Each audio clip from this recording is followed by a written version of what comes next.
नमस्कार दोस्तों, मैं हूं आपका दोस्त पवन कुमार विश्वजीत। आप सभी का स्वागत करता हूं आपके अपने YouTube चैनल पवन कुमार विश्वजीत में। I welcome to all my viewers and subscriber on our YouTube channel Pawan Kumar Vishwajeet. तो चलिए, आज की लाइव क्लास सीरीज में हम आपको करवाने वाले हैं स्पोर्ट्स और न्यूट्रिशन से रिलेटेड वन लाइनर क्वेश्चंस, और ये वन लाइनर क्वेश्चंस की सीरीज नंबर रहेगी आज की 549 नंबर। और अगर आपने अभी तक चैनल को लाइक शेयर सब्सक्राइब नहीं किया है तो जी हाँ, एक बार चैनल को सब्सक्राइब कर लीजिए और बेल आइकन को प्रेस करना बिल्कुल भी मत भूलिएगा, ताकि आने वाली हर एक वीडियो का नोटिफिकेशन आपको मिलता रहे। तो चलिए, आपके एग्जाम्स के पॉइंट ऑफ व्यू से जो भी इंपॉर्टेंट क्वेश्चंस बन रहे हैं आज के इस सीरीज में हम आपको करवाने वाले हैं। सो सबसे पहला जो आपका क्वेश्चन बन रहा है वो है ये कि किस प्रकार के वसा सेवन से एरिथ्रोस्क्लेरोसिस नामक रोग हो जाता है। तो जो आप यहाँ पर सैचुरेटेड फैट लेते हैं, सैचुरेटेड फैट या फिर इसको संतृप्त वसा कहिएगा, मीन्स जो 0 डिग्री टेम्परेचर पर या फिर जैसे जैसे टेम्परेचर डाउन जाता है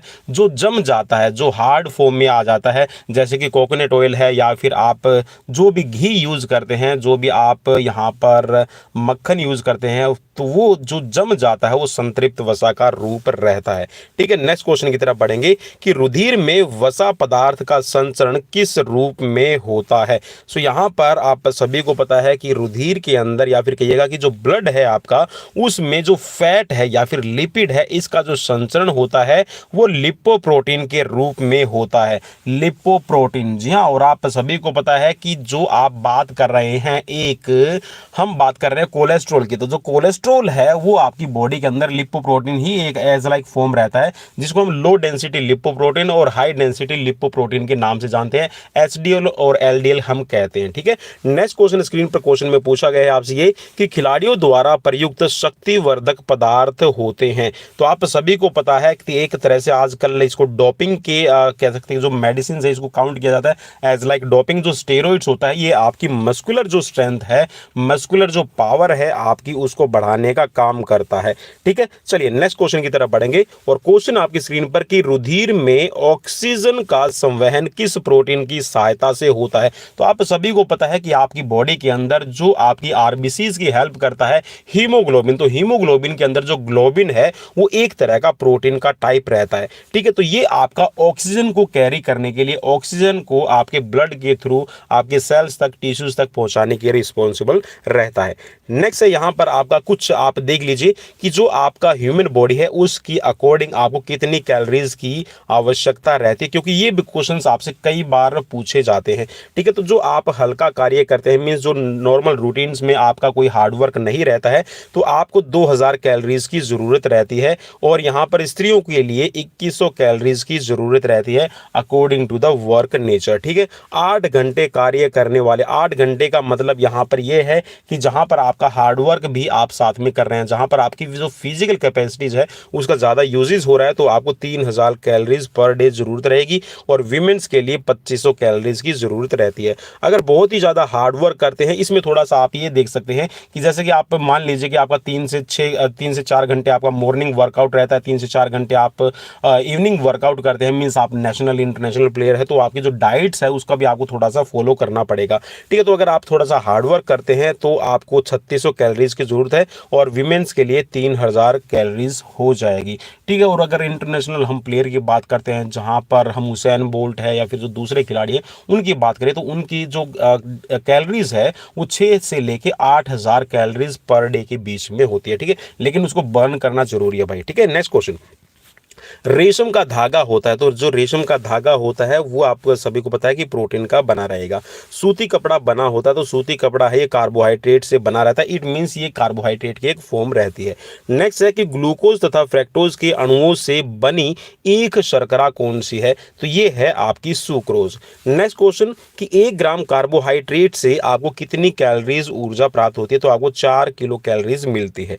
नेक्स्ट क्वेश्चन की तरफ बढ़ेंगे कि किस विटामिन की कमी से फैटी लीवर का विकास होता है। सो फैटी लीवर का जो विकास है ये आपका होता है जब आपके कोलिन की कमी हो जाती है। ठीक है, चलिए नेक्स्ट क्वेश्चन की तरफ बढ़ेंगे और थोड़ा सा देख लेते हैं यहाँ पर जो मेन प्रोटीन, आप देखिए जो आप प्रोटीन यूज करते हैं, देखिए प्रोटीन को कहा जाता है क्या, मैं आपको बता दूं, अमीनो एसिड्स के नाम से भी हम इनको जानते हैं।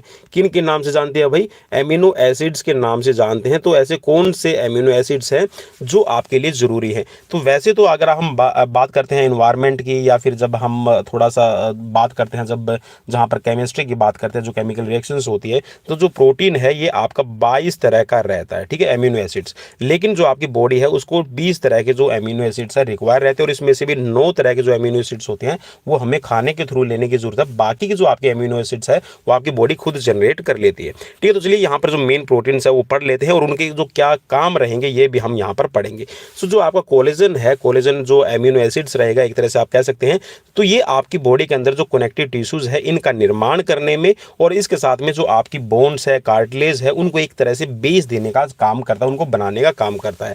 नेक्स्ट है आपका फाइब्रोइन। जो फाइब्रोइन है ये आपका रेशम तथा मकड़ियों के धागे का निर्माण करने में होता है। नेक्स्ट है आपका कैरेटिन। तो जो कैरेटिन है आपकी पता है जो आपको स्किन है, ठीक है, आपके बाल है, नाखून है, फिर या फिर कहिएगा कि जो एनिमल्स हैं जिनके सींग होते हैं, ठीक है, जो आपके पशु हैं उनके जो खुर होते हैं उनके निर्माण करने में सहायक रहते हैं। इसके साथ में जो इलास्टिसिन है, इलास्टिसिन क्या करता है, इलास्टिसिन के बारे में यहाँ पर पढ़ लेते हैं। तो ये आपका एक तरह से कह सकते हैं तंतुमय प्रोटीन रहेगा जो लिगामेंट्स और जो आपकी रुधिर वाहिनी मींस जो आपकी जो ब्लड वेसल्स है उनमें जो आपका येलो टिश्यूज है उनको शामिल करता है। नेक्स्ट है आपका गोसिपिन। जो गोसिपिन है ये आपका कपास प्रोटीन है जो कीटनाशक के रूप में आपका प्रयोग किया जाता है। एक्टिन और माइसिन क्या है? तो एक्टिन और माइसिन आपकी जितनी भी कंकाल पेशियां है, कंकाल पेशिया का मतलब है जो आपकी स्केलेटन मसल्स है, इनके अंदर जो आपका कॉन्ट्रैक्शन और रिलैक्शन में आपके एक्टिन और माइसिन आपकी हेल्प करते हैं। नेक्स्ट है आपका ग्लाइडिन। जो ग्लाइडिन है ये आपका पाया जाता है किसमें? गेहूं के अंदर पाया जाता है। जिन की बात करें सो मक्के में पाया जाने वाला एक प्रोटीन है। ग्लोबुलिन की बात करें तो अंडे के अंदर जो पाया जाता है इसको हम प्रोटीन के नाम से जानते हैं, ग्लोबुलिन। कैसिन जो है ये आपका दूध में पाया जाता है। ग्लूटिन्स जो है ये आपका अनाज में पाया जाने वाला प्रोटीन है। ठीक है, प्रोलमिन्स हैं तो ये आपका दालों के अंदर जो पाया जाने वाला प्रोटीन का टाइप रहेगा। फाइब्रोनोजन और थ्रोम्बिस, ठीक है, तो ये आपका होता है कि जो चोट लगने पर जो आपका ब्लड की क्लोटिंग बनाने में आपकी हेल्प करता है, ये जाना जाता है। हिस्टोन जो है ये आपका न्यूक्लियो प्रोटीन है जो आपकी हेरिडिटी के सिम्टम्स और उसका जो विकास और उसकी वंशागति मीन्स यहाँ पर जो हेरिडिटी की जो आपकी जेनेटिक्स है उसको कंट्रोल करने का काम करता है। ग्लोबिन है ये आपका ब्लड के अंदर पाया जाने वाला एक प्रोटीन है और ये हीमोग्लोबिन के फॉर्मेशन बना के आपकी बॉडी के अंदर जो ऑक्सीजन है उसका ट्रांसपोर्टेशन का काम करता है। इसके बाद में आपका साइटोक्रोम। जो साइटोक्रोम है ये आपका माइटोकॉन्ड्रिया में पाया जाने वाला एक प्रोटीन का टाइप है जो आपकी रेस्पिरेटरी जो आपकी प्रक्रिया है उसको पूर्ण करने में आपकी हेल्प करता है। एंटीबॉडीज, ठीक है, और ये आपकी कह सकते हैं कि जो आपको एक तरह से जो सेफ्टी देने का काम करते हैं, सुरक्षा देने का काम करते हैं। ठीक है, तो ये आपका एक प्रोटीन का टाइप रहेगा। जितने भी आपके ऐसे कह सकते हैं जो हार्मफुल्स आपके कोई आपका कह सकते हैं कि जो आपकी बॉडी के अंदर कुछ भी चला गया है और एक तरह से आपकी बॉडी के ऊपर जो बैक्टीरिया और जो वायरस आपके आक्रमण करते हैं, जो अटैक करते हैं, उनसे हमारे शरीर की रक्षा करने का काम करता है। नेक्स्ट है क्वेश्चन आपकी स्क्रीन पर कि विटामिन के लिए विटामिन शब्द का प्रयोग किसने किया था? तो सी फंक ने किया था भाई ये सबसे पहले। और नेक्स्ट है कि कितने विटामिनों का हमारे शरीर में रहना आवश्यक है? तो 13 तरह के आपके विटामिन होते हैं जो हमारी बॉडी के लिए जरूरी रहते हैं। अब कैसे हैं वो मैं आपको बता दूं, चलिए लिख लेते हैं एक बार। ठीक है, देखिए विटामिन ए आपको चाहिएगा, विटामिन बी है तो इसके आपके बी प्लस आपने देखा होगा बी कॉम्प्लेक्स जिसको कहा जाता है।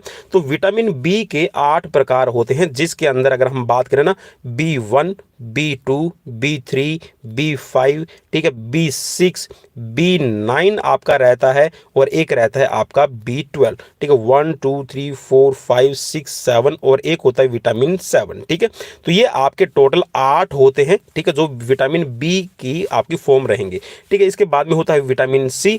ठीक है, इसके साथ में विटामिन डी, विटामिन ई और विटामिन के।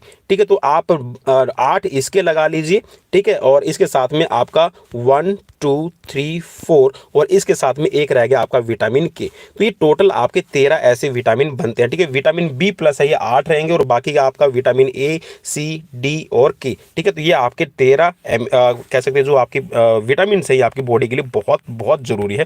ठीक है, इसके अलावा विटामिन हमने नाम सुना होगा विटामिन पी भी आजकल एक ट्रेंड में आ गया है कि विटामिन पी भी होता है। आई थिंक होता है, लेकिन भाई मैं तो नहीं मानता। देखिए जो साइंस हमें बताती है कि 13 तरह के ही जो आपके एसेंशियल विटामिन है इनकी हमें जरूरत रहती है।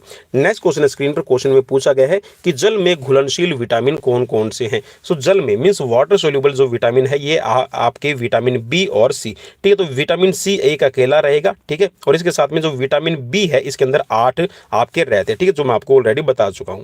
नेक्स्ट आपकी स्क्रीन पर क्वेश्चन की विटामिन बी का रासायनिक नाम क्या है। सो विटामिन बी1 का रासायनिक नाम है थायमिन। नेक्स्ट है कि चर्म रोग किस विटामिन की कमी से होते हैं। तो विटामिन बी6 की अगर बॉडी के अंदर कमी होती है तो इससे जो चर्म रोग है वो बनने के चांसेस रहते हैं। नेक्स्ट है कि कौन सा खनिज तत्व अधिकतर एंजाइम्स का सह घटक होता है। सह घटक का मतलब है कि उसका एक तरह से पार्टनर रहेगा। ठीक है, को एंजाइम के तौर पे काम करेगा, तो ये है आपका जिंक। नेक्स्ट है कि मानव शरीर में जल की मात्रा कितने प्रतिशत पाई जाती है। तो भाई देखिए मैंने बताया था कि जैसे जैसे बुक्स है, आप किसी राइटर की बुक पढ़ रहे हो तो अलग अलग थोड़ा सा वेरिएशन आपको मिलेगा। तो आप थोड़ा सा ये याद रख लीजिएगा दोस्तों कि 60 से लेकर 70%, ठीक है, 7 से कहीं पे 80% भी लिखा रहता है।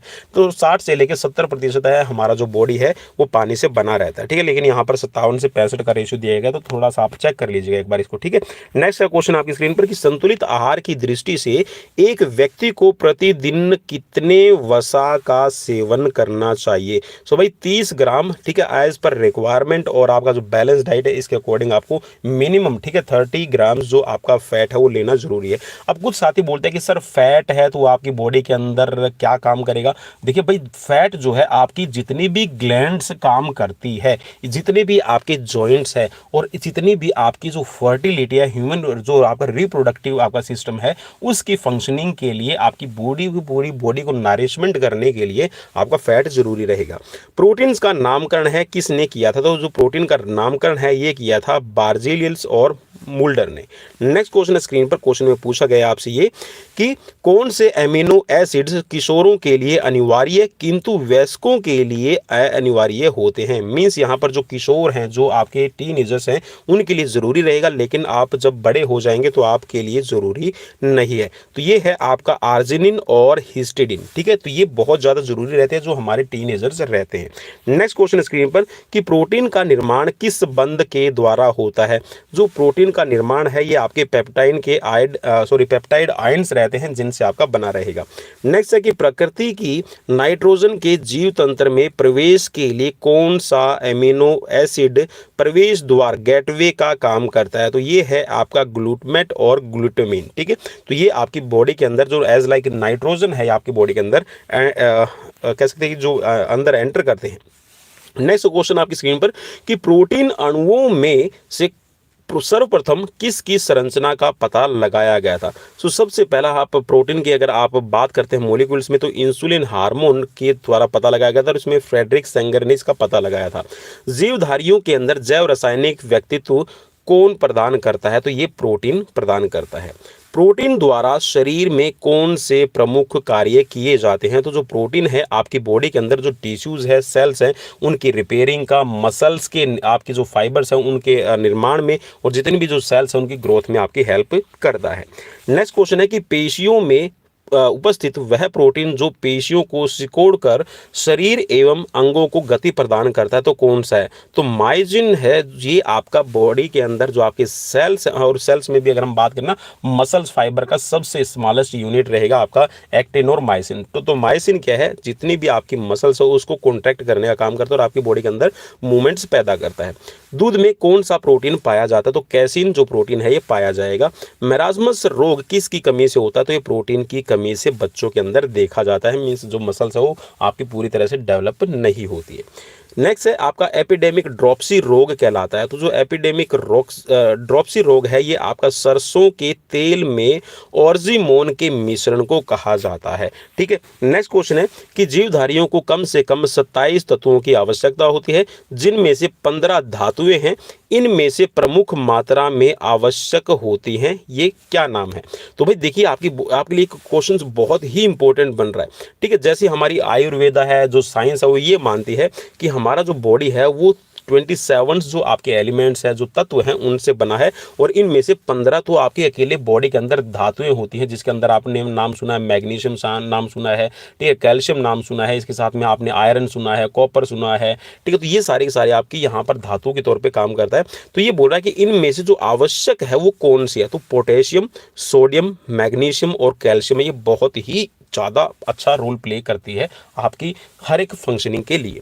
नेक्स्ट क्वेश्चन है कि किस विटामिन की कमी से ऑस्टियोमलेशिया नामक रोग होता है? तो देखिए, ऑस्टियोमलेशिया और ऑस्टियोपोरोसिस दोनों ही सिमिलर हैं, दोनों के अंदर ही बोन डेंसिटी कम हो जाती है और थोड़ी सी चोट लगने पे आपकी जो हड्डी है वो क्रैक होने के चांसेस बने रहते हैं। तो ऑस्टियोपोरोसिस से देखा थोड़ा सा अगर हम इसको कंपेरिजन करें ना, तो जो ऑस्टियोपोरोसिस है ये कहा जाता है कि ये एज्ड पीपल के अंदर ज़्यादा होता है।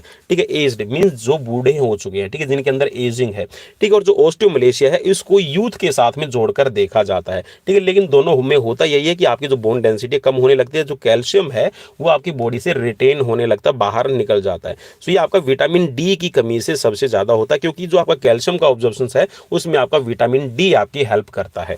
नेक्स्ट क्वेश्चन है कि बांझपन रोगी विटामिन का रासायनिक नाम क्या है? जो बांझपन रोगी विटामिन, ठीक है, या फिर ये कह सकते हैं कि इसको फर्टिलिटी विटामिन के तौर पर भी कहा जाता है, तो इसको टोकोफेरोल कहते हैं, मींस यहाँ पर इसको विटामिन ई हम कहेंगे। ठीक है, नेक्स्ट क्वेश्चन है कि विटामिन ए का पूर्वगामी या फिर प्रिकॉर्सर क्या है? तो ये है आपका कैरोटीन। ठीक है, तो ये आप याद रखिएगा, कैरोटीन इसको कहा जाता है। जैसे हम बोलते हैं ना कि गाजर ज्यादा खाइए, गाजर के अंदर कैरोटीन होता है, तो कैरोटीन एक्चुअल में है क्या? ये विटामिन ए का ही एक रूप रहेगा। ठीक है, जो आपकी कह सकते हैं कि जो आपके बाल हैं, ठीक है, आपकी ग्रोथ है, इसके साथ में आपका जो लीवर है, आपकी जो आई साइट है, ये आपकी अच्छी रहती है।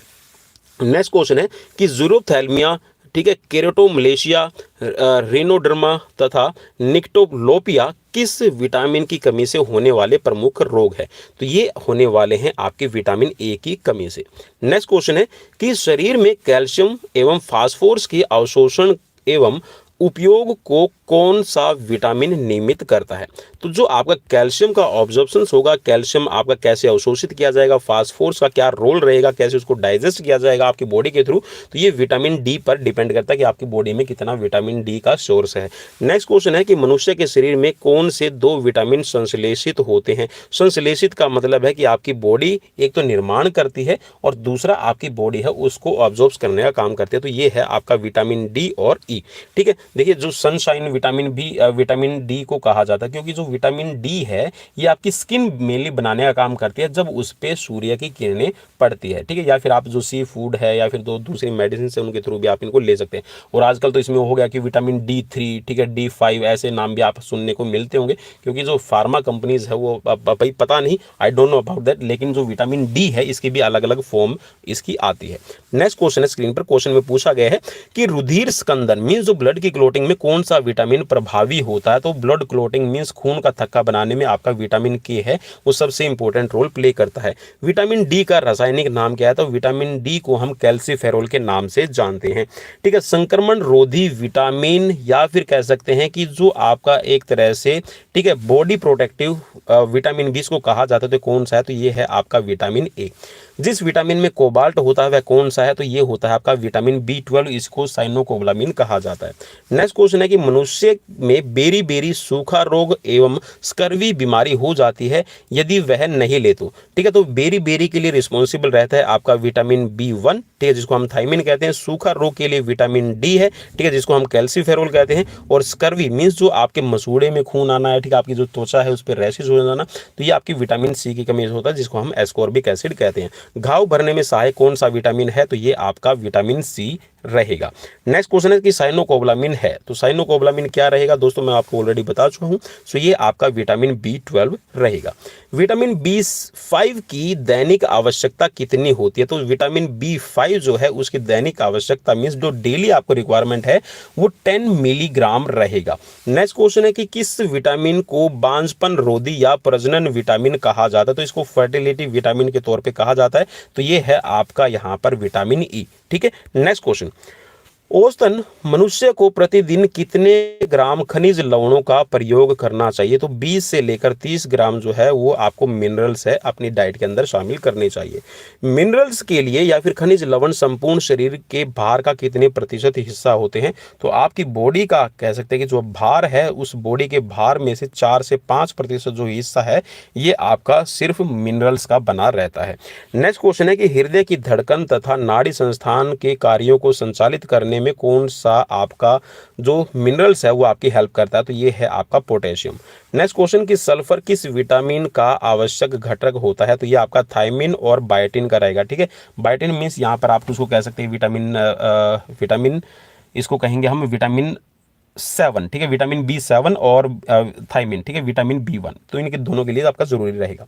इसके साथ में क्वेश्चन है कि किडनी में पथरी को बनने से कौन रखता है? तो जो मैग्नीशियम है ये आपकी रोकथाम के लिए आपका हेल्पफुल रहेगा। रुधिर का थक्का जमने के लिए किसका होना आवश्यक है? तो विटामिन के और कैल्शियम की मौजूदगी होनी जरूरी है ताकि वो एक अच्छा सा आपका ब्लड की क्लोटिंग आपकी घाव पे करे। नेक्स्ट क्वेश्चन है कि प्रेरणा प्रसारण के लिए आवश्यक आयंस कौन से है? तो ये है आपके सोडियम और पोटेशियम। नेक्स्ट क्वेश्चन कि हड्डी में कौन सा लवण सबसे अधिक होता है? तो कैल्शियम फॉस्फेट है ये हड्डियों में सबसे ज्यादा रहेगा। किसकी कमी से क्रिटिनिज्म या फिर मंद बुद्धि और बोना जो है वो शरीर हो जाता है? ठीक है, तो ये दोनों रोग हैं ये आयोडीन की कमी से होने वाले हैं। So like share follow subscribe एक बार दोस्तों जरूर कर दीजिएगा। अब चलिए थोड़ा सा हम टिश्यूज के बारे में यहाँ पर पढ़ लेते हैं, क्योंकि जो हमारा बॉडीज है ना उसमें टिश्यूज जो है वो ऑर्गन बनाते हैं और ऑर्गन मिलकर एक सिस्टम बनाते हैं और काफी इंपॉर्टेंट रहेगा इनके लिए थोड़ा सा जानना। सो वन लाइन क्वेश्चन आप सभी की पेश खिदमत है। सो पहला क्वेश्चन है कि उत्तक कहते किसको हैं? ये आपको पता होना चाहिए। तो जो आपकी समान कोशिकाएं मींस एक जैसी आपकी जो सेल्स है वो क्या करती है? सुसंगठित मींस एक तरह से इकट्ठा होकर, और इसके साथ में जो अलग अलग स्तर पर जो आपके उत्तक बनाते हैं उन्हीं को हम क्या कहते हैं? उत्तक या फिर टिश्यूज कहा जाता है। नेक्स्ट क्वेश्चन है कि मानव शरीर औसतन कितनी कोशिकाओं का बना होता है? तो भाई 10 का स्क्वायर आप कर लीजिएगा 13 कोशिकाओं का बना रहता है। नेक्स्ट क्वेश्चन है कि टिश्यू शब्द का सर्वप्रथम जो प्रयोग है वो किस वैज्ञानिक के द्वारा किया गया था? तो ये किया गया था विकाट के द्वारा। नेक्स्ट क्वेश्चन कि उत्तकों में कोशिकाएं एक अंतर कोशिकीय पदार्थ द्वारा जुड़ी रहती है जो निर्जीव अर्ध तरल या जेली जैसा रहता है, उसे क्या कहा जाता है? तो इसको उत्तक द्रव, ठीक है, या फिर इसको प्रोटोप्लाज्म कहा जाता है। नेक्स्ट क्वेश्चन स्क्रीन पर क्वेश्चन में पूछा गया है कि आंखों की आइरिस और सीलियरी की पेशियां किसकी बनी रहती है? तो ये एक्टोडर्म मसल से बनी रहेगी, एक्टोडर्म पेशी से बनी रहेगी। नेक्स्ट क्वेश्चन कि पेशियां उत्तक शरीर का कितने प्रतिशत भाग होते हैं? तो आपकी बॉडी के अंदर जितनी भी मसल्स हैं, और मसल्स के बारे में भाई 600 टोटल, ठीक है, 639 टोटल मसल्स हैं, जिनमें से आपकी लगभग 450 प्लस जो है ये आपकी लगभग 400 प्लस भी या फिर 400 450 प्लस आपने जरूर सुना होगा। तो ये होती है आपकी वॉलेंट्री मसल्स जिसको हम स्केलेटन मसल्स कहते हैं। इसमें से एक आपकी कार्डियक मसल्स होगी जो हार्ट की मसल्स, और जो बाकी की आपकी रिमेनिंग मसल्स है वो सारी की सारी आपकी होती हैं कौन सी? इनवॉलेंट्री मसल्स मींस जो आपकी हड्डियों पर अटैच नहीं रहती है, जैसे कि आपका डाइजेस्टिव सिस्टम है, आपका लंग्स की जो आपकी पेशीज हैं, ठीक है, तो ये आपकी ये जितनी भी हैं बाकी की, और एक्सक्रीटरी सिस्टम की जो आपकी मसल्स है ये सारी इनवॉलेंट्री आती है। तो जो टोटल मसल्स है आपकी 639, इनके अगर हम बार की बात करें तो ये हमारी बॉडी का जो वेट है उसमें से 40 से 50% जो वेट है आपकी बॉडी का निर्धारित करती है। नेक्स्ट क्वेश्चन है कि शरीर की अधिकांश पेशियां किस प्रकार की बनी रहती हैं? तो ये रेखित मांसपेशियां होती है, स्ट्रिप्ड मसल्स है, या फिर इसको वॉलेंट्री मसल्स, स्केलेटन मसल्स के तौर पे भी आप इसको कह सकते हैं। प्राय तंत्रिका तंत्र के चेतन नियंत्रण में जंतु की इच्छा अनुसार कार्य करती है, कौन सी करती है? तो ये आपकी वॉलेंट्री मसल्स या फिर इनको स्केलेटन मसल्स आप कह सकते हैं। ठीक है, नेक्स्ट क्वेश्चन की ऐच्छिक पेशी किसे कहते हैं? तो जो रेखित पेशियां है, ठीक है, जो वॉलेंट्री मसल्स हैं, ठीक है, इन्हीं को हम यहाँ पर कहते हैं, ठीक है, स्केलेटल मसल। नेक्स्ट क्वेश्चन, हाथ पैर की गति तथा शरीर गमन किन पेशियों के द्वारा होता है? तो ये सारी की सारी आपकी स्केलेटल मसल्स होती है। दोस्तों याद रखिएगा, जितनी भी मसल्स आपकी हड्डियों पे अटैच है वो वॉलेंट्री होती है, ऐच्छिक होती है, रेखित मांसपेशियां कहा जाता है। और जो आपकी हड्डियों पर अटैच नहीं रहती, जैसे कि डाइजेस्टिव सिस्टम के अंदर इंटेस्टाइन है, ठीक है, आपका पेनक्रियाज है, आपका स्टमक है, ठीक है, तो ये सारी की सारी आपकी होती है कौन सी? इनवॉलेंट्री। इनवॉलेंट्री का मतलब है बिना स्ट्रिप्ड वाली, ठीक है, अरेखित मांसपेशियां, ठीक है, जो आपकी इच्छा से आपकी इच्छा के अनुसार काम नहीं करती है, ठीक है। नेक्स्ट क्वेश्चन, अरेखित पेशियों के प्रत्येक जंतु पर पाई जाने वाली कोशिका कला को क्या कहा जाता है? तो इसको सार्कोलेमा कहा जाएगा। नेक्स्ट क्वेश्चन, अरेखित पेशियों में असंकुचनशीलता किसके कारण होती है? तो जो मायोसिन है, जो मायोसिन की आपकी छड़ होती है, फिर कहिएगा जो मायोसिन रॉड है, उसके आपस में जो एक तरह से कह सकते हैं जो रिएक्शंस होती है, जो उनकी वहां पर आपको रिएक्शन दिखेगी, उसकी वजह से ये आपकी अरेखित जो मांसपेशी है वो असंकुचनशीलता रहती है। नेक्स्ट क्वेश्चन, कि यदि किसी पेशी को काफी समय तक कार्य न करना पड़े तो उसके पतले तंतु पतले हो जाते हैं, जिसे कहते हैं, तो उसको कहा जाएगा पेशीय अक्षय। मीन्स यहाँ पर जो आपकी मसल्स है उसका हार्म कहा जाएगा। देखिए, जो भी आप एक्सरसाइजेज नहीं करते हैं, देखिए कुछ साथी बोलते हैं कि सर जब एक्सरसाइज करने की अगर आप एक्सरसाइज नहीं करेंगे तो भी आप फिट ही रहेंगे। तो भाई जब भी मैं आपको बता दूं कि आप जब एक्सरसाइजेज नहीं करते हैं, अपनी जो मसल्स फाइबर हैं या फिर जो आपके टिश्यूज़ हैं, जब तक आप उनको वर्किंग में नहीं लेके आएंगे तो वो ठीक धीरे धीरे आपके कमज़ोर होते चले जाते हैं। और एक स्टेज ऐसी आती है कि आपकी जो बॉडी है वो किसी भी काम को करने में कैपेबल नहीं होगी, ठीक है। तो भाई डेली रूटीन्स में आपको एक्सरसाइज करनी जरूरी है, ताकि आपके जो यहाँ पर फाइबर है, जो मसल्स के फाइबर हैं, वो आपके स्ट्रॉन्ग बने और आप किसी भी काम को करने में, अपने डेली रूटीन से जो टास्क कंप्लीट करने में आप कैपेबल हो जाए। नेक्स्ट क्वेश्चन है कि भ्रूण का एक्टोडर्म की न्यूरल प्लेट से बनती है, तो क्या बनती है? ये कोशिका बनेगी। नेक्स्ट क्वेश्चन स्क्रीन पर क्वेश्चन में पूछा गया है कि तंत्रिकीय ऊतक की रचनात्मक एवं क्रियात्मक इकाइयों को क्या कहा जाता है? देखिए भाई, ये बात कर रहा है यहाँ पर जो आपका सेंट्रल नर्वस सिस्टम है। नर्वस सिस्टम में आपके जो नर्वस टिश्यूज होते हैं, ठीक है, जो नर्व टिश्यूज रहेंगे, ये बोल रहा है कि उनकी जो रचनात्मक, जो उनकी फॉर्मेशन है और जो उनकी फंक्शनिंग की जो यूनिट्स होती है उसको क्या कहा जाता है? तो ये न्यूरॉन होती है, ठीक है। नेक्स्ट क्वेश्चन में कि समस्त त्रिस्तरीय जंतुओं में भ्रूणीय परिवर्धन में बनने वाले 3 प्राकृतिक स्तर कौन कौन से होते हैं? तो देखिए, जो भी आपके कह सकते हैं कि जो जंतु है या फिर जो किसी बच्चे को जन्म देते हैं डायरेक्टली, देखिए एक तो होता है एग में से बच्चा बनता है, एक होता है कि वो बच्चा है डायरेक्ट पैदा होता है। तो ये इनके अंदर जो स्तर है, जो लेवल है, वो कौन से रहेंगे? तो फर्स्ट है आपका एक्सोडर्म, फिर दूसरा होता है मेसोडर्म और तीसरे में होता है आपका एंडोडर्म, ठीक है। नेक्स्ट क्वेश्चन में है कि एपिथेलियम टिश्यूज किस प्रकार का कार्य करते हैं? तो ये शरीर का सुरक्षा कवच, ठीक है, जो शरीर को प्रोटेक्ट करने का काम करते हैं। नेक्स्ट क्वेश्चन की संयोजी ऊतक मींस जो कनेक्टिव टिश्यूज होते हैं संपूर्ण शरीर का कितने प्रतिशत होते हैं? जो कनेक्टिव टिश्यूज होते हैं ये हमारी बॉडी का वेट जो है उसका 30% रहते हैं। नेक्स्ट क्वेश्चन कि अंतरंगों में आवश्यक चिकनाहट व लोच प्रदान करने का कार्य कौन से ऊतक करते हैं? अंतरंग का मतलब है जो हमारे इंटरनल ऑर्गन्स है, ठीक है, उनके अंदर कह सकते हैं जो स्मूथनिंग है और जो उनकी फ्लेक्सिबिलिटी है, इलास्टिसिटी है, उसको बनाने का काम कौन करते हैं? ये कनेक्टिव टिश्यूज करते हैं। नेक्स्ट क्वेश्चन कि प्रमुख संयोजी ऊतक कौन कौन से हैं? सो जो आपके यहाँ पर जो मेन कनेक्टिव टिश्यूज हैं, इसके अंदर आपका ब्लड, लिम्फ, आपकी यहाँ पर जो बोन्स हैं, ठीक है, और जो आपका प्रोटीन टिश्यूज हैं, ये इसमें शामिल रहते हैं। नेक्स्ट क्वेश्चन कि समस्त कशेरुकी जंतु, कशेरुकी का मतलब है जिनके अंदर रीढ़ की हड्डी पाई जाती है भाई, ठीक है, इसको आप ऐसे समझ सकते हैं। तो समस्त कशेरुकी जंतु में एक वृद्ध अंतरकंकालीय ढांचा होता है जो एक विशेष प्रकार के संयंत्र संयोजी ऊतक का बना होता है, उसे क्या कहा जाता है? तो उसको हम स्केलेटन टिश्यूज कहते हैं या फिर कंकालीय ऊतक कहा जाएगा। नेक्स्ट क्वेश्चन में है कि उपास्थियों में पाए जाने वाले विशेष प्रकार के अंतःकोशिकीय आधार पदार्थ को क्या कहा जाता है? तो इनको कहा जाएगा भाई कॉन्ड्रिन। क्या बोल रहा है? उपास्थि। उपास्थि का मतलब है जो हमारे कार्टिलेज होते हैं इनके अंदर, ठीक है, एक कह सकते हैं कि जो स्पेशल टाइप की आपकी जो सेल्स है इनका आधार कौन सा है, तो ये कॉन्ड्रिन रहता है। ठीक है, नेक्स्ट क्वेश्चन में पूछा गया है कि रक्त किस प्रकार का ऊतक है, तो ये संवहनीय ऊतक, कनेक्टिव टिश्यूज इसको कहा जाता है। नेक्स्ट क्वेश्चन में पूछा गया है आपसे ये कि अस्थि के मैट्रिक्स में अकार्बनिक तथा कार्बनिक पदार्थों का अनुपात कितना रहता है। तो जो आपकी अस्थि जो बोन मैरो है, ठीक है, इसके अंदर कौन कौन सा पाया जाता है, तो यहाँ पर जो कार्बनिक और अकार्बनिक है ये आपके 62% रहते हैं। अस्थियों में कौन सी प्रोटीन पाई जाती है, तो इसके अंदर ओसिन प्रोटीन पाई जाती है। सो दोस्तों ये थे मेरी तरफ से आप सभी के फिजिकल एजुकेशन कॉम्पिटिटिव एग्जाम्स की प्रिपरेशन के लिए कुछ आपके स्पोर्ट्स, न्यूट्रिशन और टिश्यू से रिलेटेड कुछ क्वेश्चंस। कैसे लगी प्लीज़ मुझे कमेंट बॉक्स में कमेंट करके बताना बिल्कुल भी मत भूला कीजिए, ताकि मैं आप सभी की डिमांड पे और आपको जैसी सीरीज लगती है तो मैं भी मोटिवेट होता हूँ, और मोटिवेशन यहाँ दोनों तरफ से बना रहे तो ही हम आगे बढ़ सकते हैं। ठीक है, तुम मुझे साथ लेके चलो और मैं आपको साथ लेके चलूंगा। सो मिलते हैं नेक्स्ट वीडियो में। Till then bye bye, take care. Comment कीजिएगा, शेयर कीजिएगा और अपने दोस्तों को बोलिए सब्सक्राइब कर ले।